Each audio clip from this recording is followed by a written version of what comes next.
What's good, gang-a-lang? Today I'll be teaching all new Clover Retribution players how to begin their journey.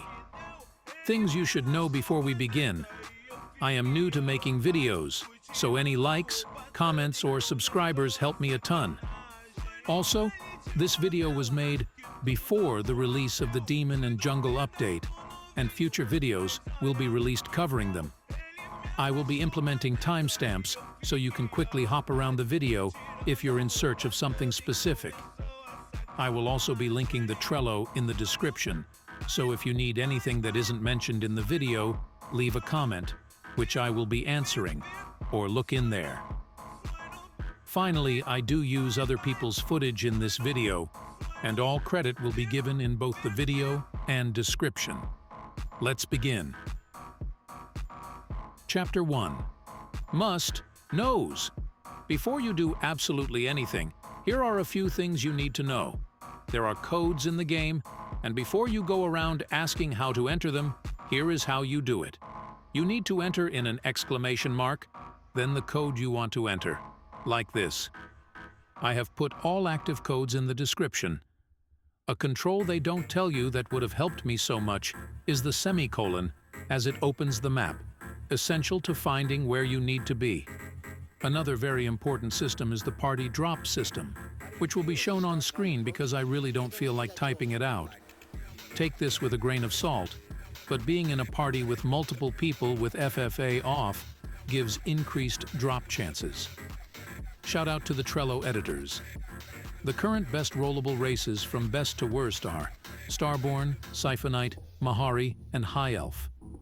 The best rollable PvE elements are any mythic, both void and water, and wind if you don't get lucky.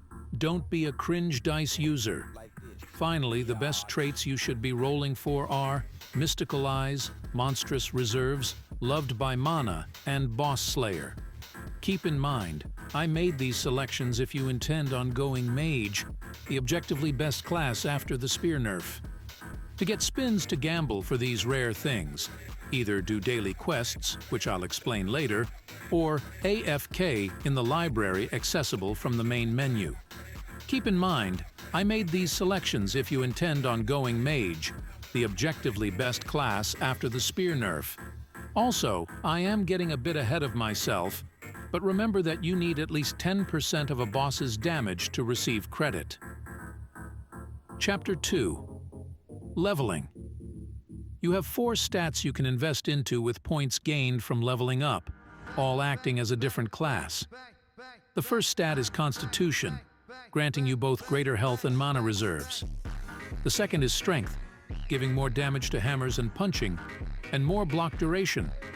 The third is Intelligence, or Intel, which gives you more grimoire magic damage and a little bit of mana.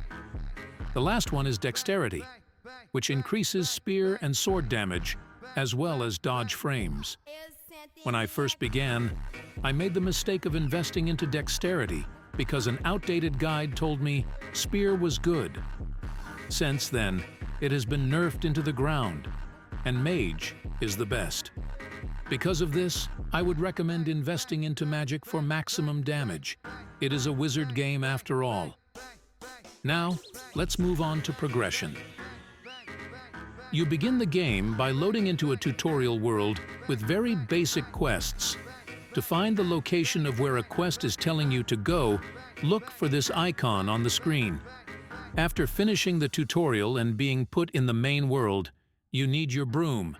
Grab the main story quest from this dude and head in the direction of the marker that should pop up. You can complete repeatable quests to gain levels in case you're too weak for story quests, marked with the blue O on your map. You can always ask in the game Discord for help. Follow this marker to find the main story quests. After reaching the higher levels, you begin to rely on the fish quest for the majority of your XP, unless you want to endure the hell that is the boss raids channel in the Discord for Scorpion or Anubis farms. If you want a detailed leveling guide, be sure to let me know in the comments. Before we move on, there is another type of quest, daily quests. These are valuable quests marked by a green D on your map. and can be done once every 12 hours. They award spins, something seasoned players would give life-changing sloppy for. So make sure to do them when you can. Keep in mind some are level-gated. Chapter 3. Events. Events spawn once every 10 minutes starting when the server is created, seen by a yellow server-initiated message that pops up. After these 10 minutes is up, one of 4 events spawn. These events could be the Hated Wolf Craftsman, the Bandit Lord, the Grassland Warlord, or better yet, a Dragon Ball.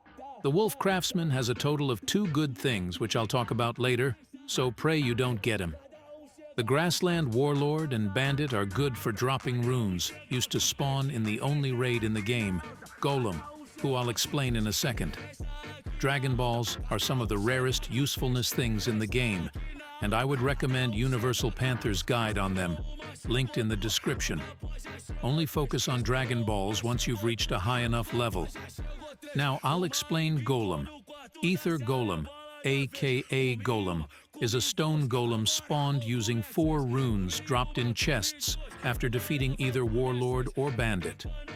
These runes are the Rune of Challenge, aka Endless, Earth, Wrath, and Tempest.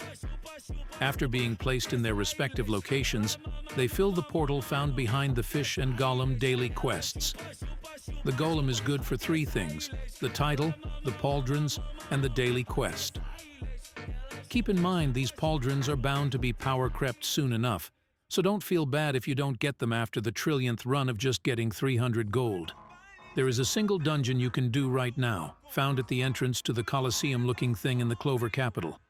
It has some essential drops you can get from it, but only attempt it once you get around level 150 unless you're a Giga Chad healer. Keep in mind, you should be running this dungeon with a party of at least 4 people, as soloing is a death wish. The only difficulty worth running is hard mode. Chapter 4. Important stuff. After getting your levels, you need to boost your stats by obtaining decent gear. For you, head slot, if you hate yourself, aim for the Clover Guard Lieutenant Helm, found in the dungeon. A much more easy and fine alternative is the Clover Knight's Helm, only 5 constitution less, for half the pain. For shoulders, go for the Etherstone Pauldrons, obtained rarely from beating Golem. Wolf Hunter Pauldrons, found from beating wolf hunters or crafting from the wolf event, are fine until then. For the chest, just run the basic Wolf Hunter Bandolier, obtained from the same methods as the Wolf Pauldrons. For earrings, run Warlord's Crimson Plums obtained from the Grassland Warlord event for the Constitution. If Lab Coat, one of the rarest items in the game, is a back slot item, use that if you feel like enduring the pain of farming for it. For back, use the Alpha Wolf Scarf, obtained from the Alpha Wolf, unless the Lab Coat is a back item. For rings, use Azure Diamond Crest Ring obtained by the Venom Boss for an easy +2 intelligence. Alright, it's currently 4 AM and I don't feel like adding on to this video anymore, so I hope you found this video helpful. I missed a few important details, like game passes and level traits, and I'll make a video on them later. Remember to like, subscribe, and comment any questions you might have, and if I don't answer, just DM me on Discord. Shout out AxelBlaze0343 for being a Skibbity Black Robes member. Peace.